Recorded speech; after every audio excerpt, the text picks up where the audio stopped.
République démocratique du Congo, la proposition de loi modifiant et complétant la loi organique du 28 juillet 2010 portant organisation et fonctionnement de la Commission électorale nationale indépendante a été adoptée en première lecture le 4 juin 2021 à l'Assemblée nationale. La répartition des postes du bureau de l'institution électorale a constitué le nœud de cet exercice législatif au regard des intérêts politiques divergents entre la nouvelle majorité, l'union sacrée de la nation et l'opposition. Le poste de rapporteur, au cœur de la discorde, a été attribué à la majorité. Finalement, la majorité Union sacrée pour la nation aura sous sa gestion les postes de premier vice-président, de rapporteur adjoint et de questeur adjoint. Outre la présidence réservée à la société civile, les autres postes, en l'occurrence le deuxième vice-président et le questeur, ont été confiés à l'opposition, aujourd'hui incarnée par le Front commun pour le Congo.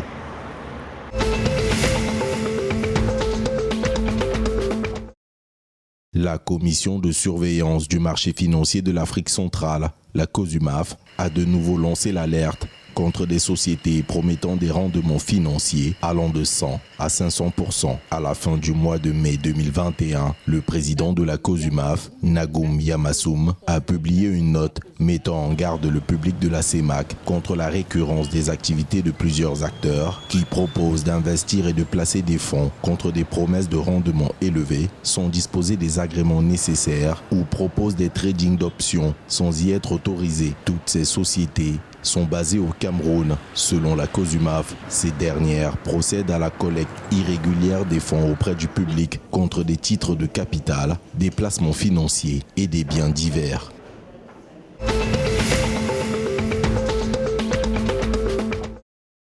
Le ministre tchadien du pétrole et de l'énergie, Oumar Torbo Djarma, a annoncé le 5 juin un supplément de 150 citernes sur les 270 citernes prévues chaque mois pour l'énergie, ce qui revient à une augmentation de 500 citernes sur les 900 citernes livrées chaque jour à la Société nationale d'électricité. Le comité de délestage est désormais dissous, informe le ministre qui demande aux responsables de la Société nationale d'électricité de se mettre résolument au travail pour satisfaire le besoin en énergie électrique de la population.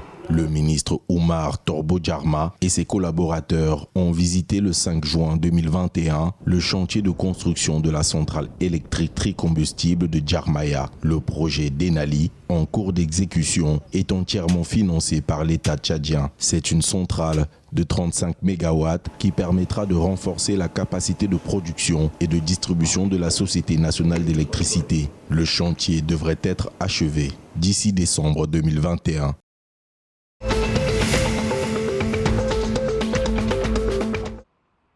Au Gabon, la Direction générale du commerce compte désormais 50 nouveaux officiers de police judiciaire à compétences spécialisées. Ils ont prêté serment le 29 mai 2021 devant le tribunal de première instance de Libreville. Les nouveaux agents s'engagent donc à traquer les commerçants et autres opérateurs économiques qui foulent aux pieds la réglementation en vigueur. Ils devront à ce titre, entre autres, identifier et recenser les opérateurs économiques, juguler le commerce informel et réprimer les pratiques illicites et anticoncurrentielles, vérifier le bien fondé des pénuries des produits de base pour éviter toute spéculation. À en croire le ministre gabonais du Commerce, c'est depuis 2013 que les officiers de police judiciaire n'avaient plus prêté serment au Gabon.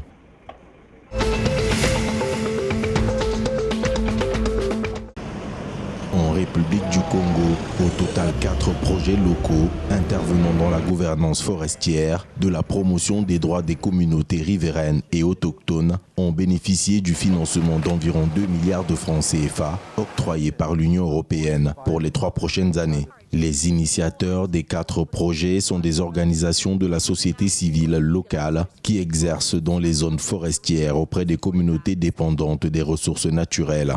L'enveloppe annoncée s'inscrit dans le cadre du programme d'appui à la gouvernance forestière financé au titre du 11e Fonds européen de développement signé en mars 2021 entre le gouvernement congolais et l'Union européenne.